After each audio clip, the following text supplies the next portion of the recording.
Abrimos nuestras Biblias en Hechos capítulo 2.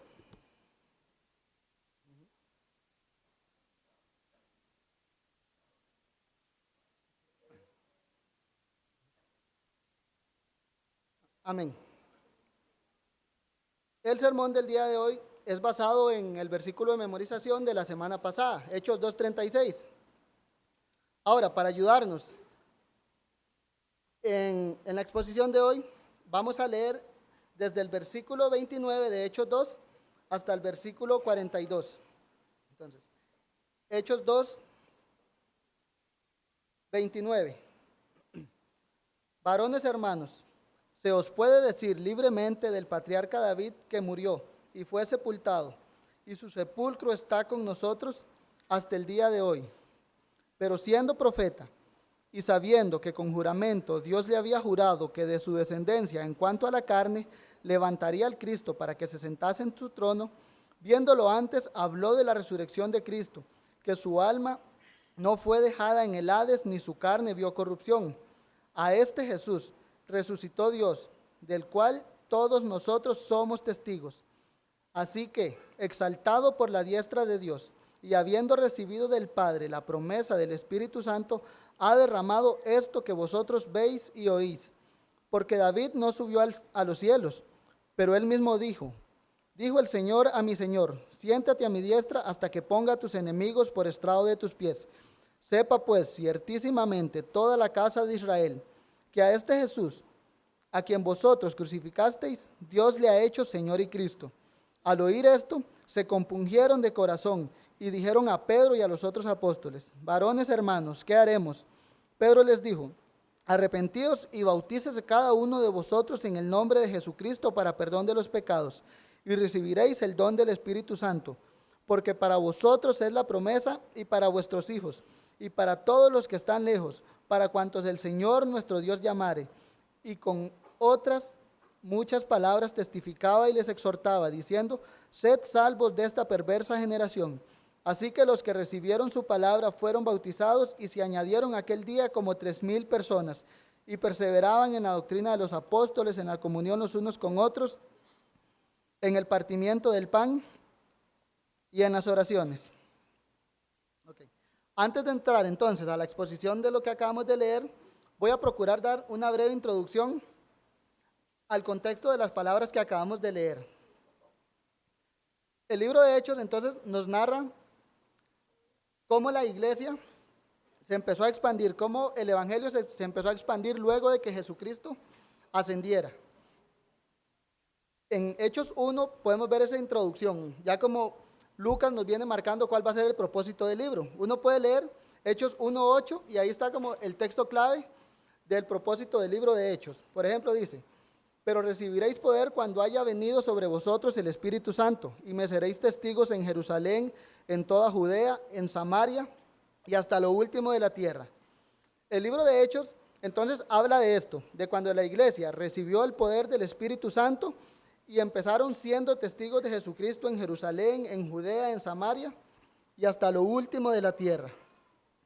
Entonces, es en este contexto donde empieza. Los apóstoles, más 109 personas más, estaban en Jerusalén, unánimes, esperando esta promesa del Señor Jesucristo. Jesús les dijo que no se movieran hasta que viniera esa promesa. En Hechos 1:4 uno puede ver eso. Dice que les mandó que no fueran de Jerusalén, sino que esperasen la promesa del Padre. La promesa era esta, que iba a venir el poder de lo alto sobre ellos con el fin de que fueran testigos de Jesucristo. Entonces la iglesia, ya con el nuevo pacto formalmente establecido en la sangre de Cristo, confirmado por medio de su resurrección, la iglesia entonces estaba expectante a la venida del Espíritu Santo. Y veamos cómo estaban expectantes. En el versículo 14 de Hechos 1 nos dice que todos estos perseveraban unánimes en oración y ruego con las mujeres y con María, la madre de Jesús, y sus hermanos. La idea es que la iglesia entonces estaba esperando el cumplimiento de la promesa en oración. Lucas nos da esto como introducción en el capítulo 1, y ya en el capítulo 2 ya nos va a meter entonces en cómo fue que se cumplió la promesa, cómo el Espíritu Santo vino. Y Lucas de inmediato en el capítulo 2, en el versículo 1, nos ubica en un día en particular. Dice, cuando llegó el día de Pentecostés, estaban todos unánimes. Entonces Lucas nos ubica en un día particular, el día del Pentecostés. Digamos que era la celebración judía que se nos describe en Levítico 23, en la cual el pueblo de Israel daba gracias a Dios por las cosechas que Dios había provisto para su pueblo. Lucas nos muestra otra cosa, que además la iglesia dice, estaban unánimes juntos. Nos dice que en Hechos 1 estaban todos unánimes en oración y perseverantes, y Lucas viene recargándonos la misma idea, que el día de Pentecostés aún la iglesia seguía unánimes. Ahora, en el versículo 2, Lucas va avanzando y nos dice, de repente vino del cielo un estruendo como de un viento recio que soplaba, el cual llenó toda la casa donde estaban sentados. Entonces ya Lucas nos dice, ok, día de Pentecostés, estaba la iglesia unánime. De repente, de una forma abrupta, podemos decirlo así, un ruido dice, vino del cielo un estruendo como de un viento recio que soplaba, el cual llenó toda la casa donde estaban los apóstoles, más 109 personas más, y ya nos dice qué hizo ese estruendo, el cual llenó toda la casa donde estaban sentados, y se les aparecieron lenguas repartidas como de fuego, asentándose sobre cada uno de ellos. La idea es, Lucas está escribiéndonos cómo se cumplió la promesa del Señor Jesucristo, que vendría el poder para que ellos fueran testigos. Y vino de una forma ya majestuosa, era un estruendo abrupto en un lugar. Y ese estruendo, dice, trajo consigo dones para esa iglesia. ¿Por qué? Dice que trajo lenguas repartidas como de fuego. Los que estaban ahí, de un momento a otro, podían hablar en otros idiomas, y nos dice que se propagaban como el fuego. Y en ese mismo versículo 2, ahí Lucas nos dice, en el 3, perdón, aparecieron lenguas repartidas como de fuego, y nos dice, asentándose sobre cada uno de ellos. Lucas aquí nos describe que entonces la promesa del Señor Jesucristo se cumplió. El poder de lo alto que iba a venir sobre su iglesia para que fueran testigos, vino. Y lo da con peculiaridad que vino sobre cada uno de ellos. La idea es que toda la iglesia tiene el Espíritu Santo que Cristo les prometió. Ahora, Lucas nos da una breve explicación más detallada de lo que ocurrió, versículo 4. Y dice, y fueron todos llenos del Espíritu Santo y comenzaron a hablar en otras lenguas según el Espíritu les daba que hablasen. Ok, ocurrió entonces un estruendo, lenguas repartidas como de fuego, y Lucas nos explica qué es eso, versículo 4. Entonces, todos llenos del Espíritu Santo y comenzaron a hablar. Lucas nos explica entonces ese motivo por el cual la iglesia de un instante a otro podían hablar en otros idiomas que con anterioridad ninguno de ellos lo hacía. Dice, todos llenos del Espíritu Santo. Entonces Jesús cumplió su promesa, envió al Espíritu Santo a su iglesia. La iglesia estaba reunida, orando, suplicando a Dios para que viniera la promesa que Él le había prometido, y Jesucristo cumple su promesa. Ya, el Espíritu Santo vino con dones a su iglesia por medio de Jesucristo. Cristo ascendió y les prometió el Espíritu Santo y vino. Y este Espíritu Santo vino lleno de dones a su iglesia. Porque dice, fueron llenos del Espíritu Santo y comenzaron a hablar en otras lenguas según el Espíritu les daba que hablasen. Ese mismo Espíritu Santo que vino a dar poder a su iglesia, repartía dones de gracia para esa misma iglesia. Eso en detalle es lo que Lucas nos dice, cómo vino el Espíritu Santo. Siguiendo la narración, Lucas nos pasa a describir qué ocurría en ese día en Jerusalén cuando se dio la venida del Espíritu Santo. Versículo 5 dice, moraban entonces en Jerusalén judíos, varones piadosos de todas las naciones bajo el cielo.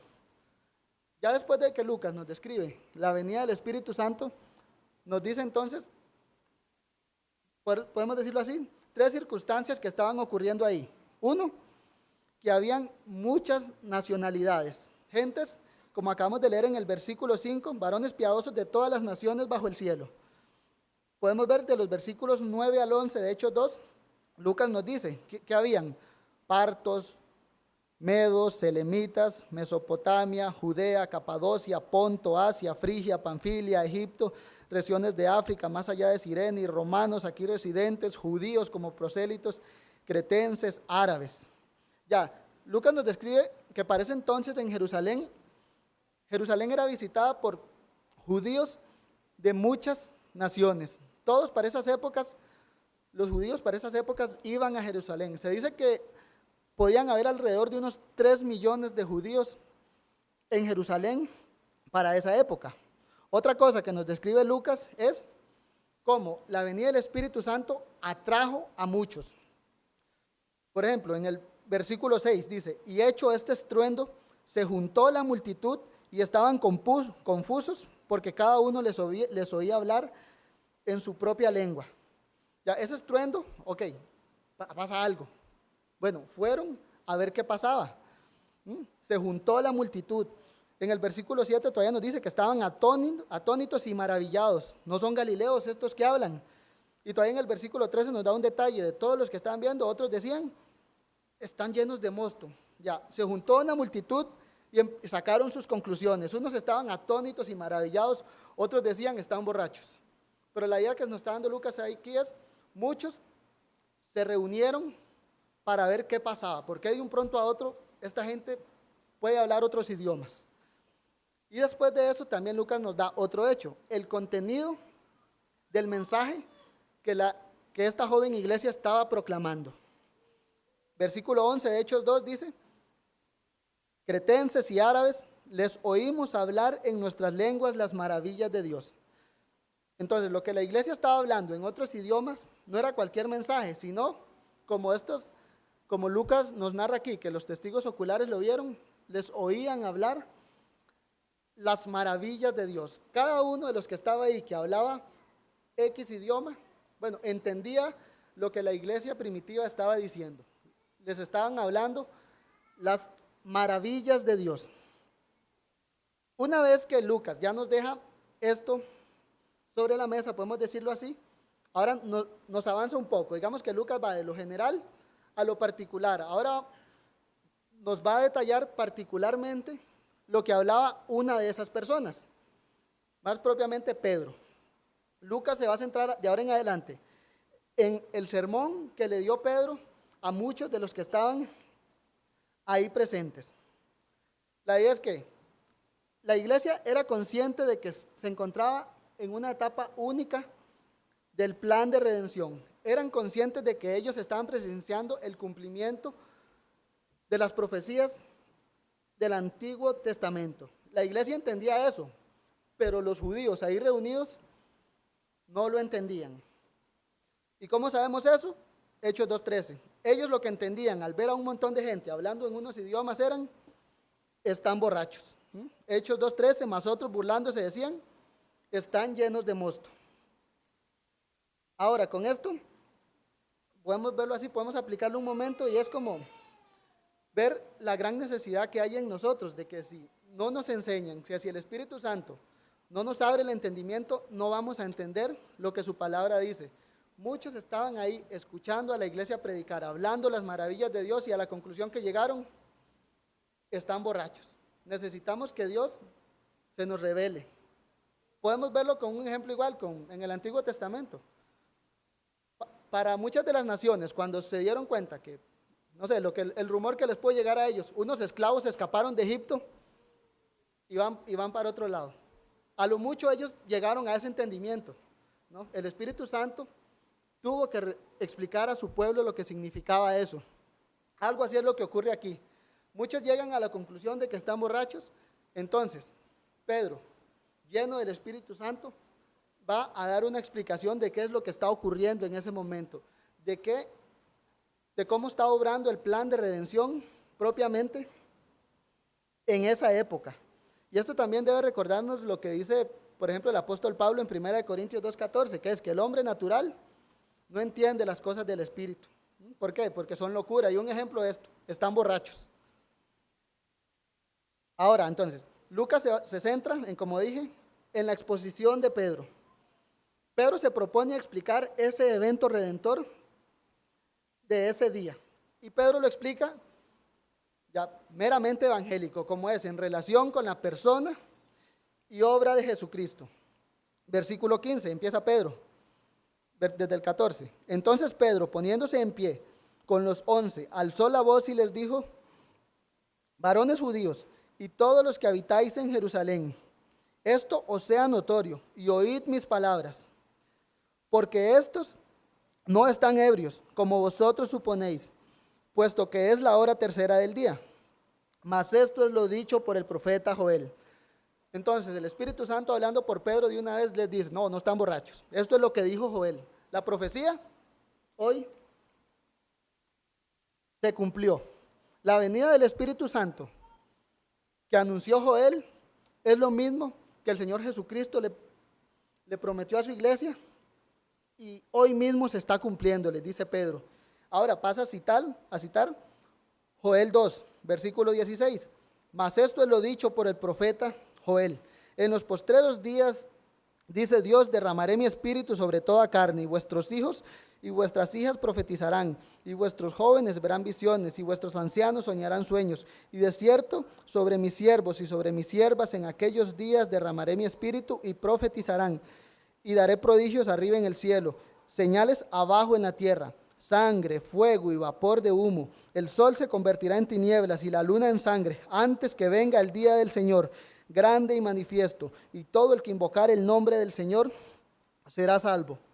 Entonces Pedro cita una buena porción del profeta Joel y les dice: ok, esto que está ocurriendo aquí, que ustedes los escuchan hablar las maravillas de Dios, es lo mismo que nos dijo Joel, porque dice: derramaré mi espíritu sobre toda carne y vuestros hijos profetizarán. Y veamos cómo el uso de Pedro que hace del profetizar, que dice Joel: hablaban las maravillas de Dios, nos dice Lucas, y Pedro: profetizarán. Es una correspondencia entre estar lleno del Espíritu Santo, era profetizar, y el profetizar es hablar las maravillas de Dios, como nos lo deja claro Lucas aquí. En el versículo 18 es la misma idea: derramaré mi espíritu y profetizarán. La idea es que la iglesia recibió el poder de lo alto para profetizar, para hablar de Cristo, desde Jerusalén, yendo hasta Judea, yendo hasta Samaria y hasta lo último de la tierra. Pero el énfasis que pone aquí desde el inicio es: profetizarán, es dar testimonio de Cristo. Y Lucas nos lo deja tan claro que nos muestra a Pedro dando un sermón totalmente cristocéntrico, hablando de Cristo de principio a fin. Pedro les dice, podemos verlo así, que los últimos tiempos dieron inicio. ¿Cómo sabemos eso?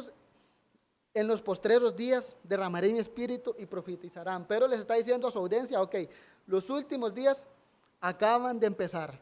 Estos están llenos del Espíritu Santo, están hablando las maravillas de Dios, y los judíos debían entender algo, como que ellos estaban del otro lado del cumplimiento profético. Mientras el Espíritu Santo se estaba manifestando en los galileos que ellos decían, por el otro lado sus oyentes ya debían como ir captando la idea de Pedro: en ustedes no se está cumpliendo la profecía. Y esto, podemos verlo así, era terrible para ellos, porque dice: derramaré mi espíritu y profetizarán, pero también les dice que dará prodigios en el cielo, señales abajo en la tierra, sangre, fuego y vapor de humo. El sol se convertirá en tinieblas y la luna en sangre, antes de que venga el día del Señor, grande y manifiesto. Ya Pedro les recuerda: ok, el día del Señor va a venir. Les dice que es grande y manifiesto, grande y terrible, decían otros profetas. La idea es que estos judíos ya debían ir entendiendo eso, que para ellos era un problema que el Espíritu Santo no se estuviera manifestando sobre ellos, sino que estuviera sobre otro grupo. Entonces Pedro lo que les exhorta es a buscar la salvación, porque él les dice: va a venir ese día grande y manifiesto, los postreros días ya comenzaron. Pero Pedro les dice: aún hay oportunidad, todo aquel que invocar el nombre del Señor será salvo. Entonces Pedro les dice: ok, lo que dijo Joel acaba de comenzar, los últimos días llegaron y ustedes necesitan invocar el nombre del Señor para que sean salvos. Ahora, la siguiente parte del sermón, entonces Pedro pasa a describir a ese Señor que ellos deben invocar. Para los judíos en cierta manera ya era familiar. ¿Por qué? Invocar el nombre del Señor no era otra cosa que invocar a Dios, invocar a Jehová. Pero Pedro aplica eso a Jesucristo, vamos a verlo de una manera muy hábil y maravillosa. porque aplica que Jesucristo es el Señor que ellos deben invocar. Entonces, con esto en mente, vamos a proseguir a los versos siguientes, viéndolo de tres maneras. Primero vamos a ver cómo Pedro nos habla de la persona de Jesús. Después, cómo Pedro nos habla de la muerte de Jesús. Y ya por último, cómo nos habla de la exaltación del Señor Jesucristo. Pedro comenzará a argumentar cómo con la venida del Espíritu Santo se da la glorificación de Jesús. O por verlo así, cómo la persona y la obra de Jesucristo está relacionada con la venida del Espíritu Santo. Entonces, versículo 22, sigue Pedro, dice: varones israelitas, oíd estas palabras. Jesús Nazareno, varón aprobado por Dios entre vosotros con maravillas, prodigios y señales que Dios hizo entre vosotros por medio de él, como vosotros mismos sabéis. Entonces Pedro comienza, por decirlo así, apelando a la familiaridad de la persona de Jesús. Les dice: varones israelitas, oídme. Jesús Nazareno. Pedro les dice: ok, ustedes ya conocen a Jesús, ustedes saben quién es un Jesús Nazareno. Ese nombre era muy familiar para ellos. Ya, la idea que Jesucristo era conocido por ese nombre. Un ejemplo lo vemos en Juan 18, versículos 4 y 5, cuando se nos narra el arresto del Señor Jesucristo. Llegan a buscarlo. ¿Y a quién buscáis?, dicen. Le pregunta el Señor. ¿Y qué responden sus captores? A Jesús Nazareno. ¿Y qué responde el Señor? Yo soy. Ya, a Jesús, podemos decirlo así, cuando emitieron la orden de captura, decían Jesús Nazareno. Pedro les está hablando así con esa familiaridad. Era muy conocido Jesús Nazareno en la época. Entonces Pedro les está diciendo a este Jesús, Jesús Nazareno, que es varón aprobado por Dios, a este hombre que es tan familiar para ustedes, ok, es el varón aprobado por Dios, les dice Pedro. Eso es lo que Pedro les va a decir, que Jesús, varón aprobado por Dios entre vosotros con maravillas, prodigios y señales que Dios hizo.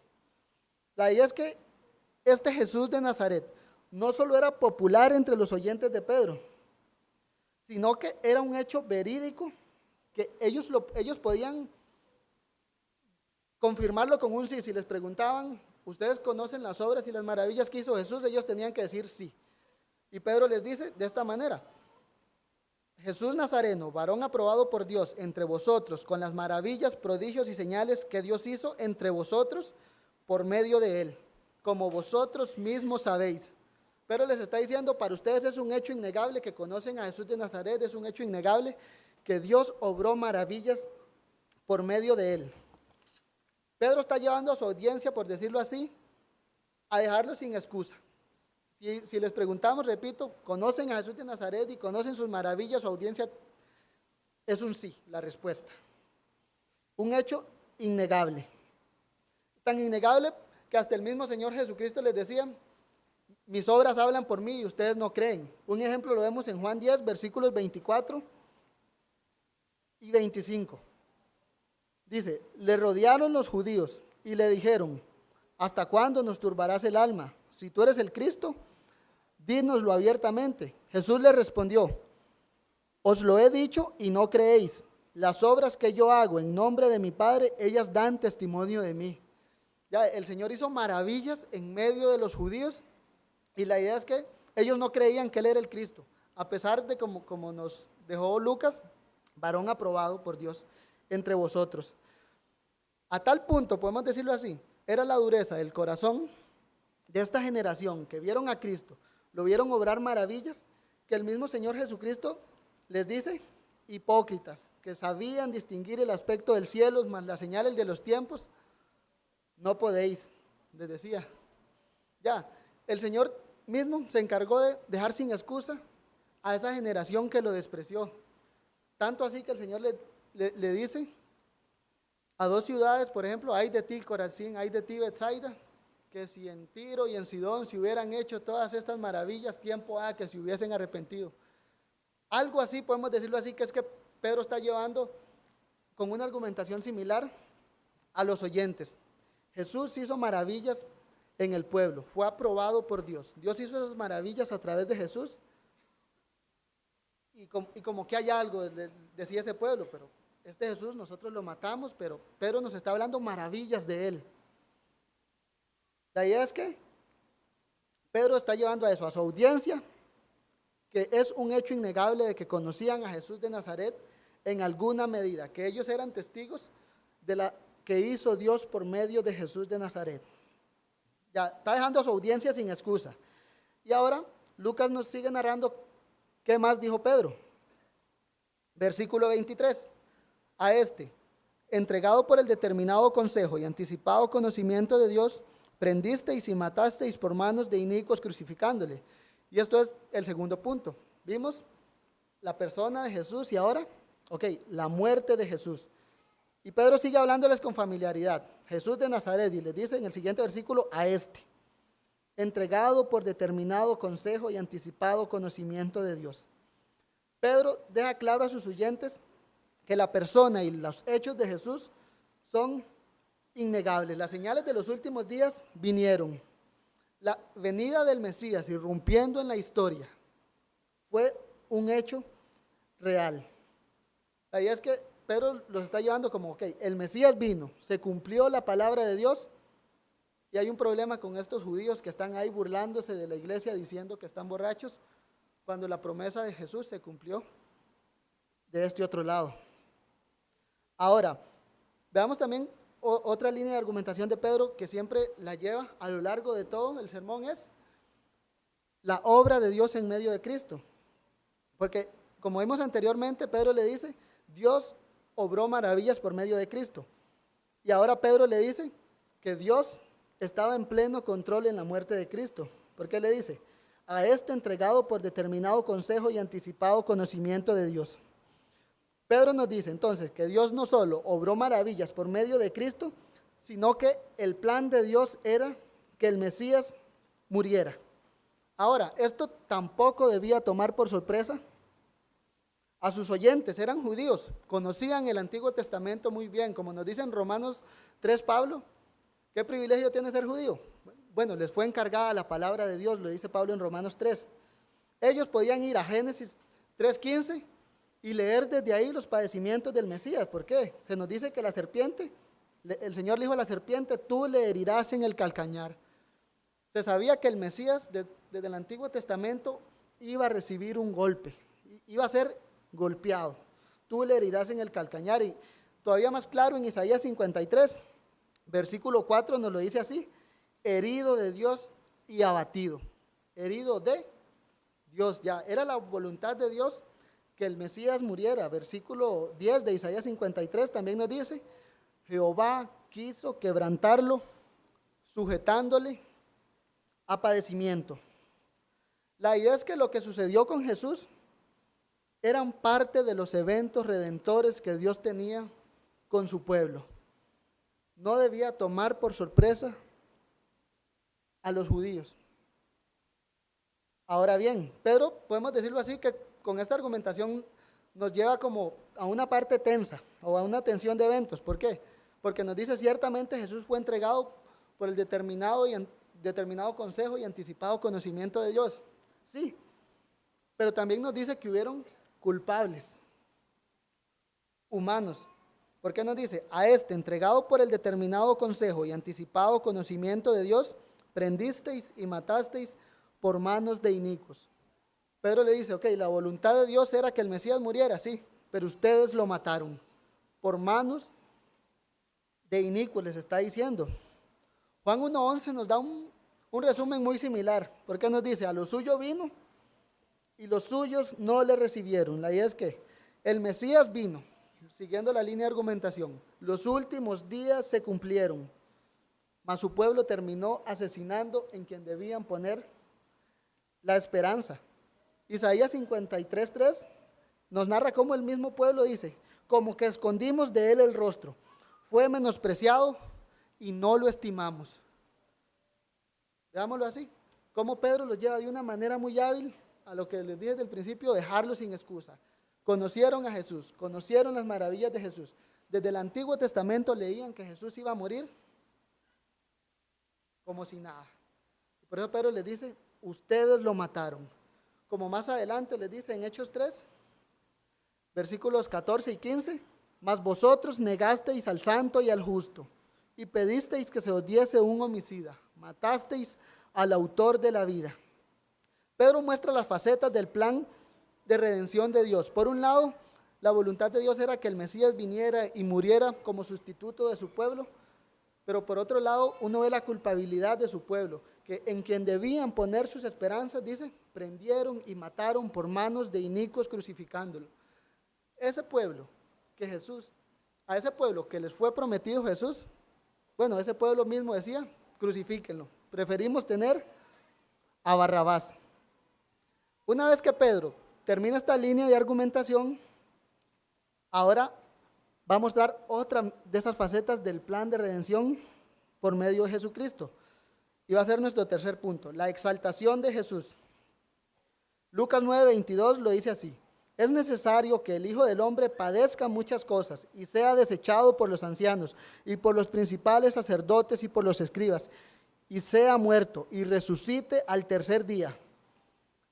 Pedro ha llevado a su audiencia a que reconozcan que la persona de Jesús y su obra era un hecho innegable en medio de Israel, que era Dios obrando en medio de ellos y que ellos lo despreciaron.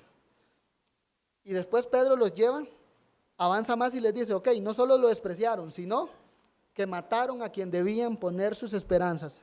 El Mesías vino, el Rey de Israel vino, en quien debían poner sus esperanzas, y ustedes terminaron prefiriendo a Barrabás. Podemos decir que esa es la línea de argumentación de Pedro.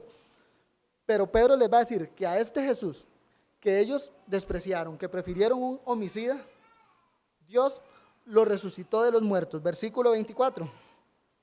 Al cual Dios levantó, sueltos los dolores de la muerte, por cuanto era imposible que fuese retenido por ella. Veamos cómo Pedro sigue llevando esa argumentación de Dios obró. Dios obró maravillas y señales por medio de él. Murió por el determinado consejo y anticipado conocimiento de Dios. Y ahora nos dice en el versículo 24, al cual Dios levantó sueltos los dolores de la muerte. Entonces, la idea es que la vida de Jesucristo, desde principio a fin, iba guiada por el poder de Dios. Sueltos los dolores de la muerte, Dios lo levantó. Ahora, Pedro aquí va a empezar a usar las escrituras para argumentar por qué el Mesías debía resucitar. En este mismo versículo 24 nos dice, por cuanto era imposible que fuese retenido por ella. Pedro está diciendo, era imposible, veámoslo así ya, la palabra que usa, que la muerte retuviera al Mesías. No hay otra manera, el Mesías no podía ser retenido por la muerte. ¿Y qué usa Pedro para demostrar eso?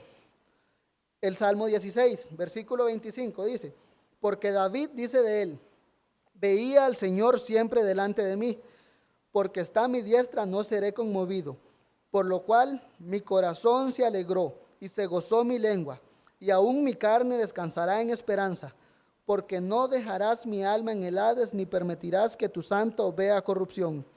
Me hiciste conocer los caminos de la vida, me llenarás de gozo con tu presencia. Entonces Pedro dice, era imposible que la muerte retuviera a Jesús de Nazaret por lo que decían las escrituras de él. Y usa para esto el Salmo 16, como lo dije. Ahora, veamos varias razones por las que Pedro nos dice que era imposible que la muerte retuviera a Jesús. Versículo 25, era imposible que la muerte retuviera a Jesús. ¿Por qué? Porque Jesús confiaba en Dios. Porque David dice de él, veía al Señor siempre delante de mí, porque está a mi diestra no seré conmovido. La firmeza de Jesús era que él no sería conmovido porque Dios estaba a su diestra. Por eso era imposible, nos dice Pedro, que la muerte lo retuviera. Después Pedro nos dice, era imposible que la muerte retuviera al Mesías porque el Mesías murió confiando en Dios. Versículo 26, por lo cual mi corazón se alegró y se gozó mi lengua y aún mi carne descansará en esperanza. Otra razón por la que Pedro nos dice, era imposible que la muerte retuviera al Mesías, versículo 27. ¿Por qué? porque el Mesías confiaba en que Dios lo libraría de la muerte. Porque no dejarás mi alma en el Hades, ni permitirás que tu santo vea corrupción. Otro motivo que Pedro nos da por lo que era imposible que la muerte retuviera al Mesías, versículo 28, nos dice, porque el Mesías tenía la esperanza de vivir para siempre en la presencia de Dios. Me hiciste conocer los caminos de la vida, me llenarás de gozo con tu presencia. Ahora, ¿cómo empezaba Pedro su argumentación? Porque David dice de él. Entonces, Pedro nos argumenta en los versículos posteriores que si David escribió eso de sí mismo, no se cumplió. Versículo 29, varones hermanos, se os puede decir libremente del patriarca David que murió y fue sepultado, y su sepulcro está con nosotros hasta el día de hoy. Versículo 30, pero siendo profeta y sabiendo que con juramento Dios le había jurado que de su descendencia en cuanto a la carne levantaría al Cristo para que se sentase en su trono. Entonces, Pedro les dice así, David no estaba hablando de él. ¿Por qué? Porque David murió y no resucitó. Y el Salmo 16 nos dice que el Mesías iba a morir, pero iba a resucitar. Era imposible que la muerte lo retuviera. Entonces Pedro nos está diciendo así, del que habla este Salmo es de Jesús de Nazaret. En él fue que se cumplió esta profecía, porque nos dice David siendo profeta, sabiendo que con juramento Dios le había jurado que de su descendencia en cuanto a la carne levantaría al Cristo, y veamos con qué motivo, para que se sentase en su trono. Pedro nos está diciendo así, que Jesucristo resucitó de los muertos con un motivo, sentarse a reinar, para que se sentara en el trono eterno prometido a David. Jesús de Nazaret, el heredero al trono del reino de Dios, es lo que Pedro estaba haciendo esa presentación, por decirlo así.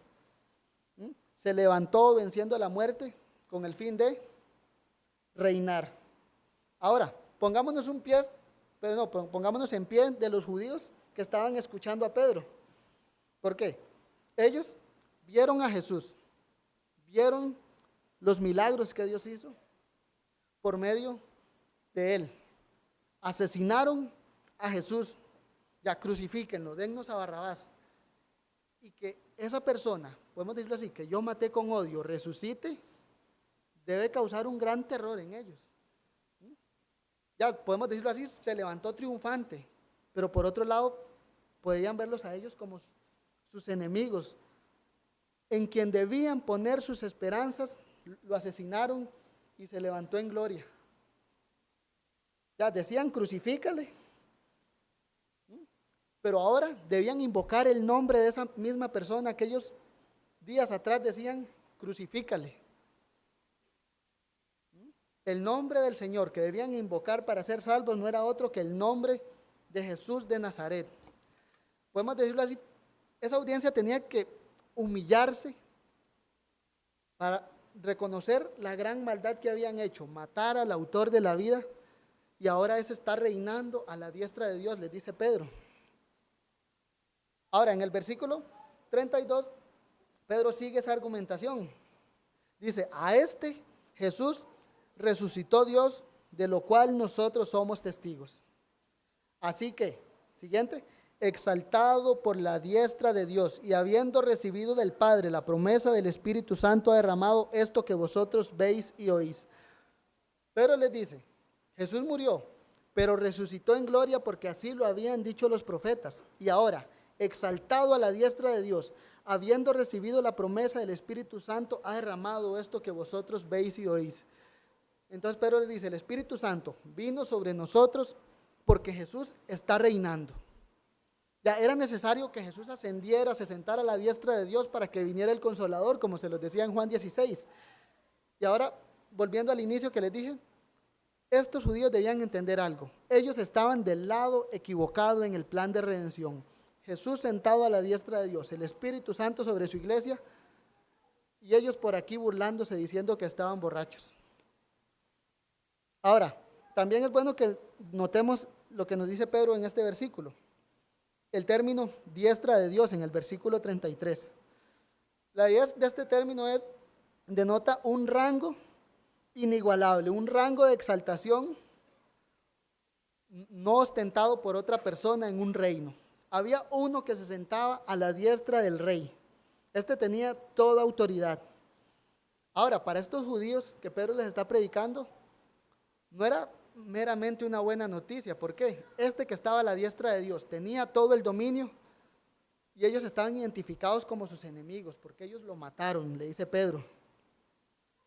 La idea es que a quien tanto odiaron los judíos, a quien tanto despreciaron, ahora Dios lo había hecho dueño y señor del universo, el rey de reyes y el señor de señores.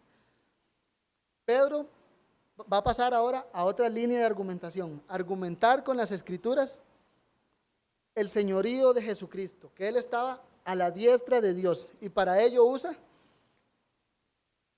el Salmo 110, versículo 34, porque Jesús no subió a los cielos, porque David no subió a los cielos, pero él mismo dice, dijo el Señor a mi Señor, siéntate a mi diestra hasta que ponga a tus enemigos por estrado de tus pies. Cito a Juan Calvino comentando este pasaje, dice, Pedro no probó otra cosa que esto, que la profecía concerniente a sentarse a la diestra de Dios no se cumplió en David, y que por lo tanto la verdad de esto debería buscarse en otra parte, y que por cuanto no se pudo encontrar en ningún otro lugar sino solo en Jesucristo, sepan que eso que se vio en Cristo se predijo mucho antes. Y dice, es cierto que David reinó, y es cierto que fue un vicerregente del reino de Dios. Sin embargo, no para que pueda estar por encima de todas las criaturas. Por lo tanto, esta exaltación no es para nadie, a menos que sea alguien que sobresalga y que esté por encima de todo el mundo. Comentando este versículo, siéntate a mi diestra.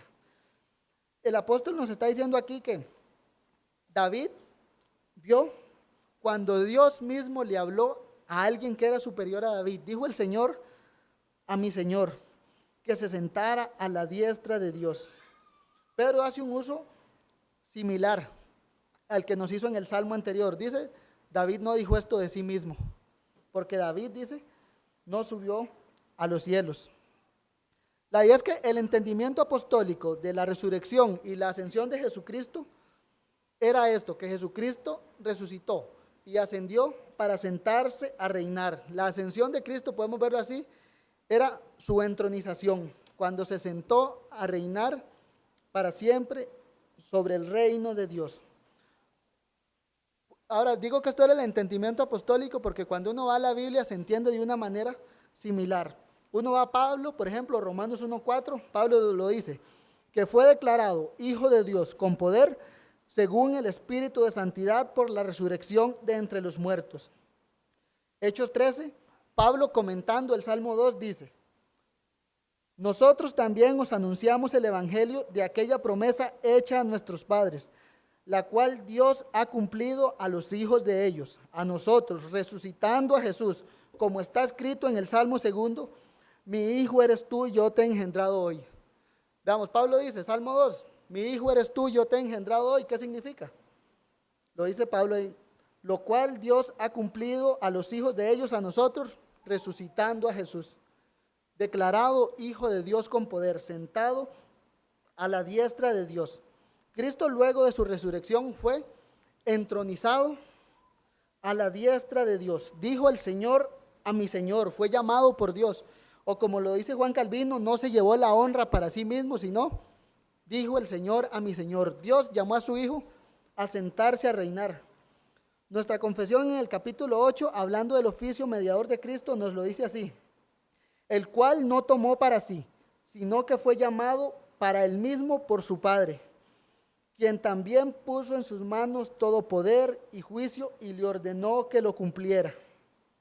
O como lo dijo el autor de la epístola a los Hebreos, Hebreos 5, nadie toma para sí esta honra, sino el que es llamado por Dios, como lo fue Aarón.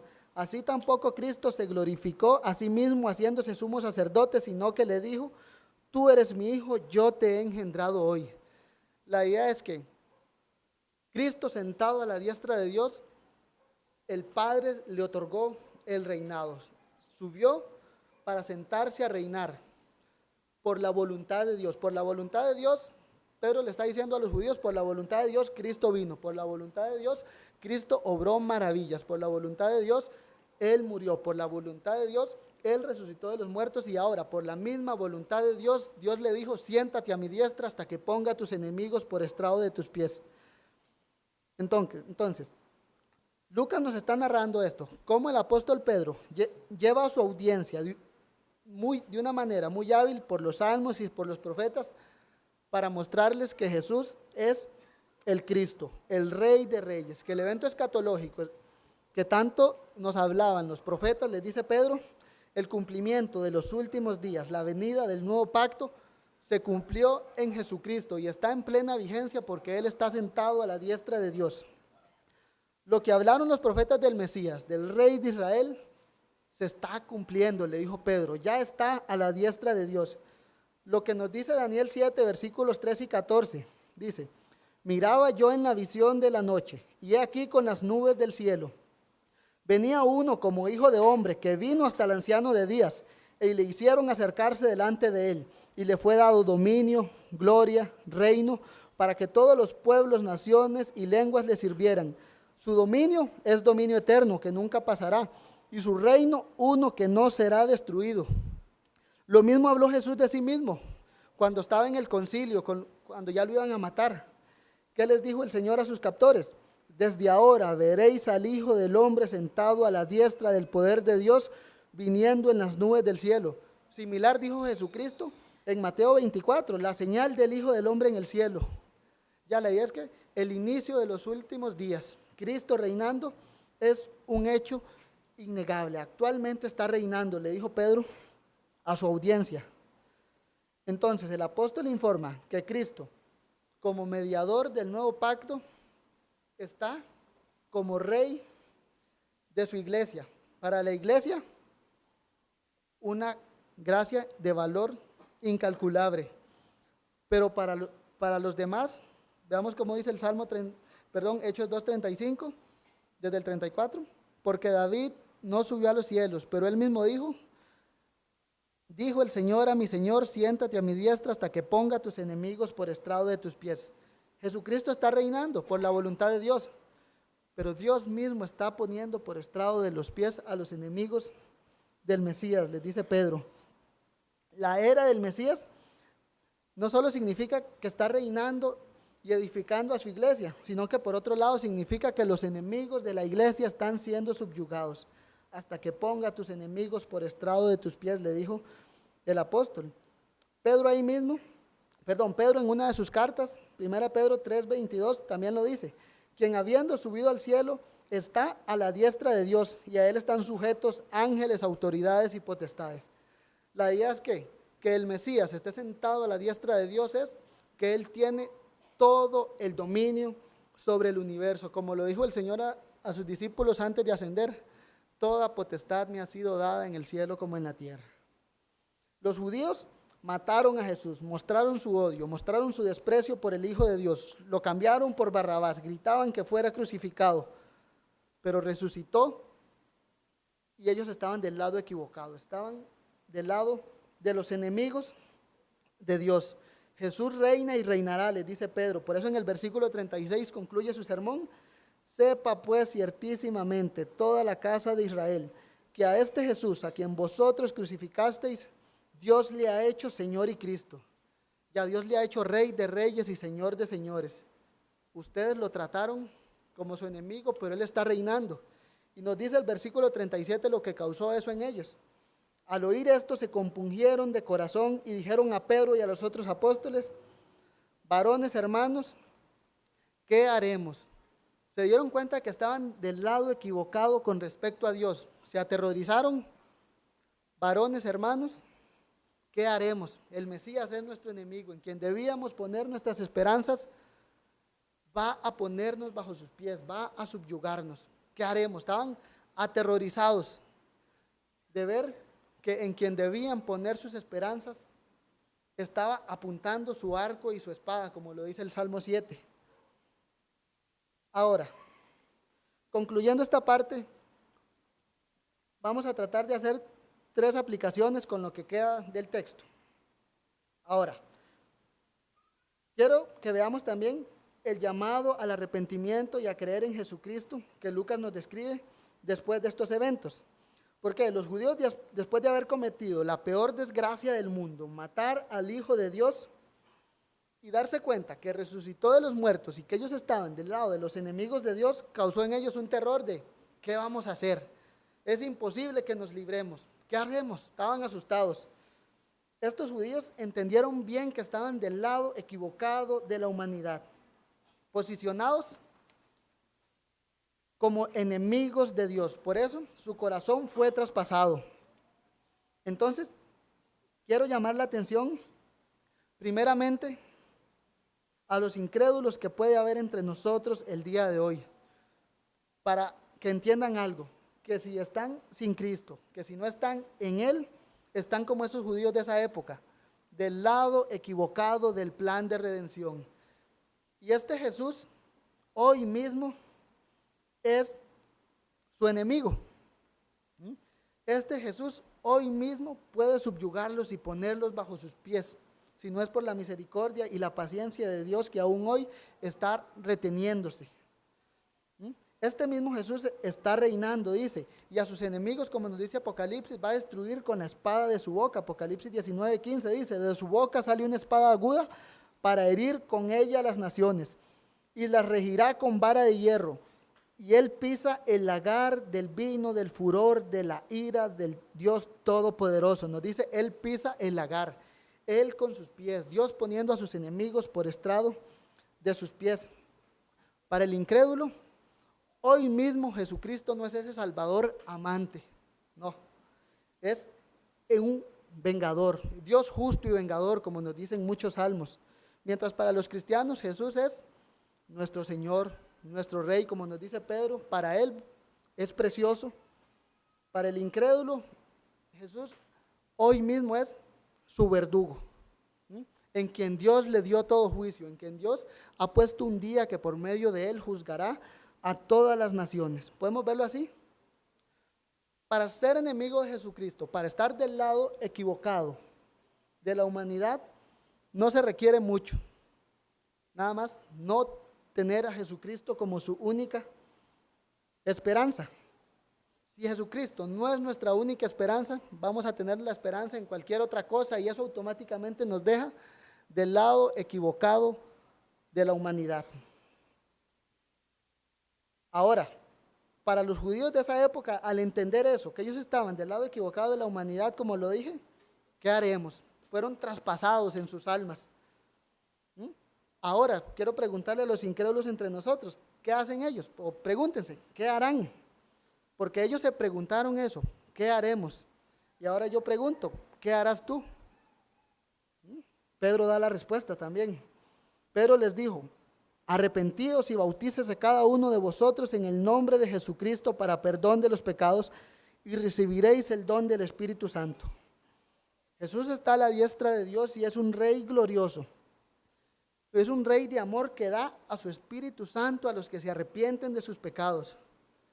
O como lo dice Pablo en Romanos 5, que aun cuando éramos enemigos, Cristo murió por nosotros. Cristo murió por muchos de esos que estaban del lado equivocado de la humanidad y les dio su Espíritu Santo. Pedro les dijo, el Espíritu Santo está aquí con la iglesia, ustedes están de los enemigos de Dios, pero si se arrepienten y creen en Jesús, dice, recibiréis el don del Espíritu Santo. Es un Rey potente Jesús, sí, amén. Es un Rey de gloria y de majestad, sí, pero es un Rey amoroso que recibe pecadores, que el que a Él viene, como lo dice en Juan 6, no le echa fuera, como lo dice Pedro aquí, todo aquel que invoque su nombre va a ser salvo. Por eso hoy quiero hacer ese llamado al incrédulo primeramente, ¿a qué? A que invoque el nombre de Cristo, porque Él dice, todo aquel que invoque el nombre del Señor será salvo.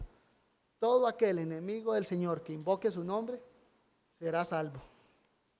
Como segunda aplicación, quiero que meditemos también brevemente en lo que es la familiaridad de Jesús. Como Pedro terminó su sermón en el versículo 36, sepa pues ciertísimamente toda la casa de Israel que a este Jesús a quien vosotros crucificasteis. ¿O cómo lo inició? podemos verlo así también.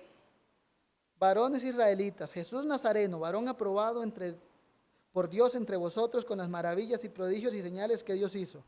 Si recordamos, una de las cosas que mencionamos iniciando es la familiaridad que ellos tenían con Jesús de Nazaret, o con este Jesús. En un sentido, eso es muy apto para nosotros también. ¿Por qué? Porque somos una generación muy familiarizada con la persona de Jesucristo. Ahora, nosotros no vimos a Jesucristo personalmente, como estos judíos. No vimos sus maravillas personalmente, como ellos. Pero somos testigos, primero, de la plena revelación que nos fue dada por el Espíritu Santo. Somos receptores de más de 2000 años de meditación teológica con respecto a la persona y la obra de Jesucristo. Nosotros estamos más informados sobre Jesús que muchos de estos 120 que estaban aquí hablando en idiomas. Tenemos más información de Jesús que muchos de estos judíos que estaban escuchando a Pedro. Estamos muy bien informados sobre la persona de Jesús, sobre su obra, sobre su vida, sobre su muerte, sobre su ascensión, sobre su resurrección, sobre su segunda venida en gloria. Ahora, ¿qué es mi intención con esto? Que me temo que muchos de nosotros podamos estar tan familiarizados con este Jesús que en nosotros no se dé lo que se dio ahí. Se compungieron de corazón, ya fueron traspasados al escuchar sobre Jesús. Me temo que nosotros podamos estar tan acostumbrados a escuchar de Jesús, de su vida, de su muerte, de su resurrección, de su ascensión, y estamos como si nada. Me temo que hasta pueda llegar a ser el mismo mensaje repetido, como nos decían hoy.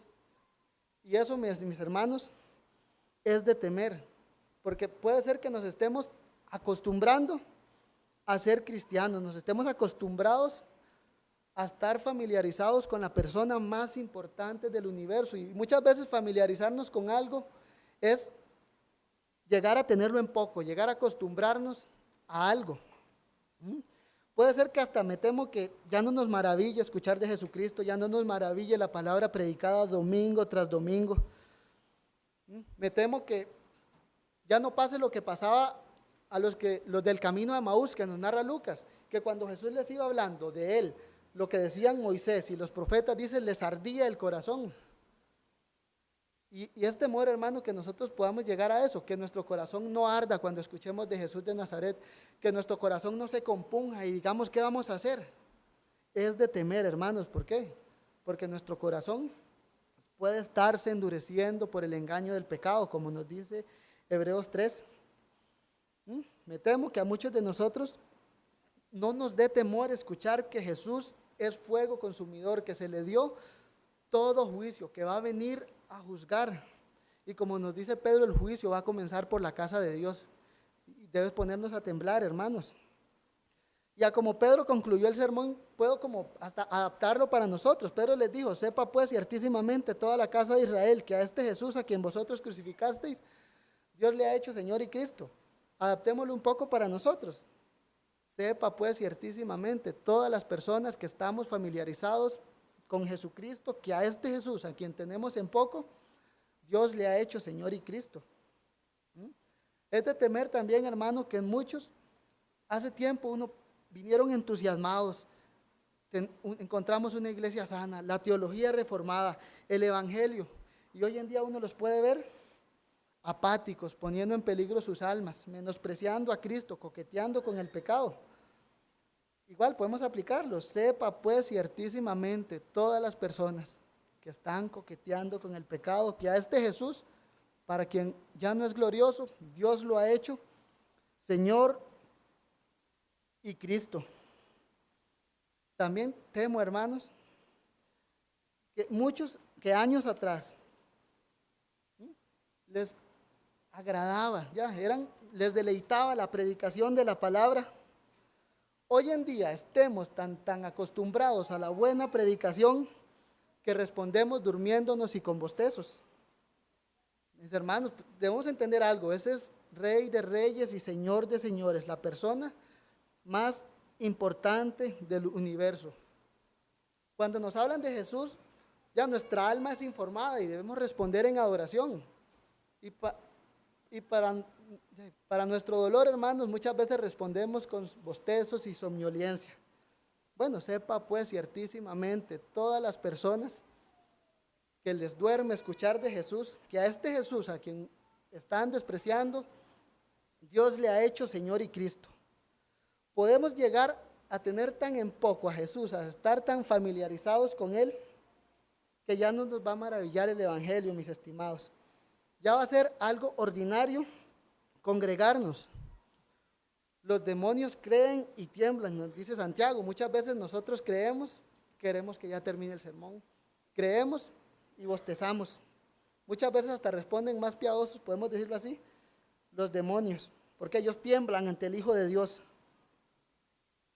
Nosotros debemos ser diligentes, mis hermanos, en nuestro cristianismo. Cristo está sentado a la diestra de Dios, intercediendo por su pueblo, y eso debemos aprovecharlo para seguir firmes en la fe.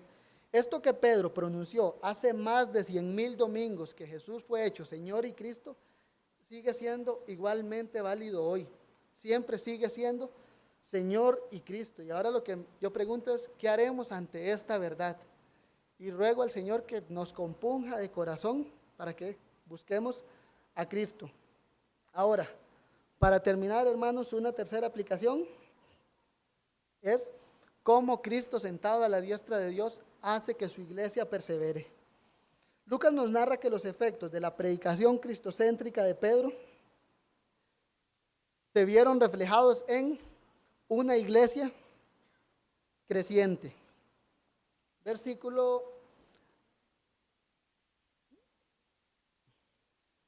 41. Bueno, desde el versículo 37, leamos. Al oír esto se compungieron de corazón y dijeron a Pedro y a otros apóstoles: varones hermanos, ¿qué haremos? Pedro les dijo: arrepentíos y bautícese cada uno de vosotros en el nombre de Jesucristo para perdón de los pecados, y recibiréis el don del Espíritu Santo, porque para vosotros es la promesa, y para vuestros hijos, y para todos los que están lejos, para cuantos el Señor Dios llamare. Y con otras muchas palabras testificaba y les exhortaba, diciendo: sed salvos de esta perversa generación. Así que los que recibieron su palabra fueron bautizados, y se añadieron aquel día como 3,000 personas, y perseveraban en la doctrina de los apóstoles, en la comunión los unos con otros, en el partimiento del pan y en las oraciones. Pedro nos está diciendo que ese día, Lucas nos está diciendo que ese día, por medio de la predicación de Pedro, Dios tuvo misericordia de alrededor de 3,000 personas. Dice que ese día 3,000 personas fueron añadidas a la iglesia por el motivo de Cristo sentado a la diestra de Dios y les envió su Espíritu Santo. Y es notorio cómo Lucas argumenta, porque nos dice: los que recibieron su palabra, en el versículo 41, así que los que recibieron su palabra fueron bautizados, nos dice. Entonces Lucas nos muestra esto como Cristo sentado a la diestra de Dios hace que su iglesia persevere. Dice, los que recibieron su palabra, una iglesia que recibe su palabra de Dios, nos dice Lucas que va a resultar en una iglesia que va a crecer. Se añadieron aquel día como 3,000 personas. La iglesia, mis hermanos, debemos verla así. Es el cuerpo de Cristo. Se alimenta de su cabeza, de ese que está sentado a la diestra de Dios. Cristo mismo la edifica, como nos dice Mateo 16. Cristo, como Rey de Reyes y Señor de Señores, ejerce su continuo y soberano y amoroso control sobre su iglesia. Para nosotros como su iglesia, bueno, gloria a Dios, hermanos, porque si Él no nos sostiene, no podemos, hermanos. Ahora, con esto quiero traer a la mente el cuidado que Cristo tiene de su iglesia también. Veamos cómo Lucas lo hace, versículos 41 y 42. Y ya en particular, veámoslo así, hermanos, cómo Cristo tiene cuidado de nosotros, Iglesia Bautista Reformada Los Lagos. Los que recibieron su palabra y fueron bautizados se añadieron a su iglesia como 3,000 personas, dice, y perseveraban en la doctrina de los apóstoles, en la comunión los unos con otros, en el partimiento del pan y en las oraciones. ¿Cómo inició Cristo su obra en nosotros? nos expuso a su palabra. Veamos, Lucas lo dice así: los que recibieron su palabra. ¿Cómo inició la obra de Cristo en la Iglesia Bautista Reformada de Los Lagos? Con su palabra. Hermanos, uno puede ver ese patrón en la vida del creyente. Si usted es creyente, usted puede ver ese patrón de Cristo en su vida. Como Cristo, primeramente, lo que hizo con su vida fue exponerlo a su palabra, los que recibieron su palabra. Y sigue Lucas diciendo, ¿qué más hizo Cristo en su iglesia? ¿O qué más ha hecho Cristo en nosotros? Los que recibieron su palabra fueron bautizados y se añadieron aquel día como 3,000 personas. La idea es que Cristo no deja cristianos llaneros solitarios, por decirlo así. Cristo no deja a un cristiano por allá, él solo y nada más, no. Cristo, a los que salva, a los que llama por medio de la predicación, los une a su iglesia, no los deja a la deriva, sino que los une a un cuerpo local de creyentes. ¿Y qué más hace Cristo con su iglesia? Bueno, los hace perseverar, como lo dice Lucas en el versículo 42. Perseveraban en la doctrina de los apóstoles, en la comunión los unos con otros, en el partimiento del pan y en las oraciones. Veamos esto en la vida de nosotros, hermanos.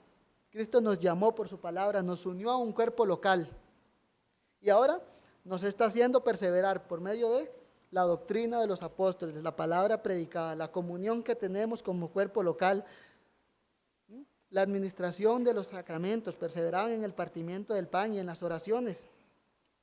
Esto, hermanos, es una gracia para nosotros, la cual no merecemos. Cristo ya nos ha salvado y nos ha puesto en una iglesia comprometida con la predicación de su palabra, comprometida con el bienestar de nuestras almas y con la gloria de Él. Y eso es porque Cristo mismo está perseverantemente intercediendo por nosotros como iglesia. Cristo es fiel y perseverante en interceder por nosotros. Cristo nos ha provisto a nosotros como iglesia Los Lagos de muchos hermanos, distintos dones los unos con los otros para que tengamos comunión, porque Lucas usa eso como una marca de perseverancia. Perseveraban en la comunión los unos con otros. También como iglesia, Lucas, como iglesias, el Señor Jesucristo, por su gracia, nos está haciendo cada día perseverar más en el entendimiento de las ordenanzas que Él nos ha dejado, el bautismo y la cena del Señor. Y vamos como Lucas usa esto mismo en perseveraban. La iglesia persevera en el partimiento del pan. ¿Y a qué quiero llegar con esto, hermanos? A que no menospreciemos nuestra iglesia. Porque la que Cristo compró con su sangre, nos ha puesto ahí para que nuestras almas sean cuidadas.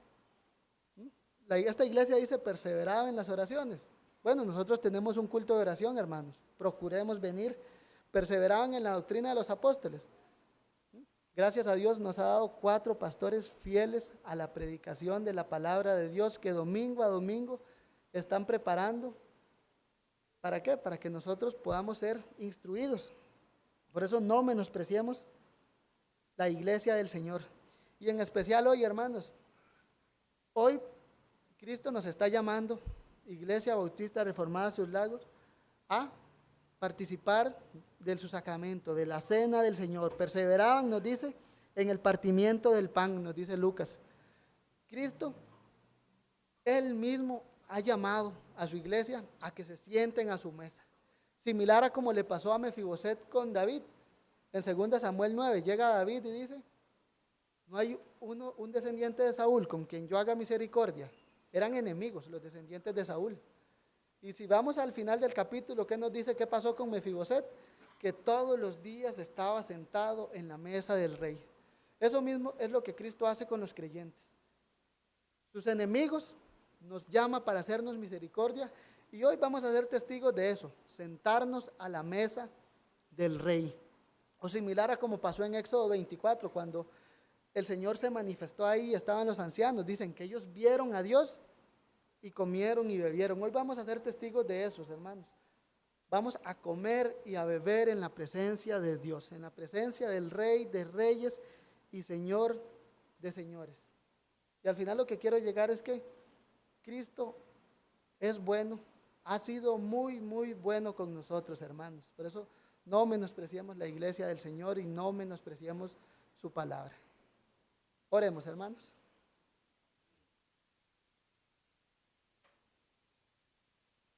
Te damos gracias, Señor, por la palabra predicada del día de hoy.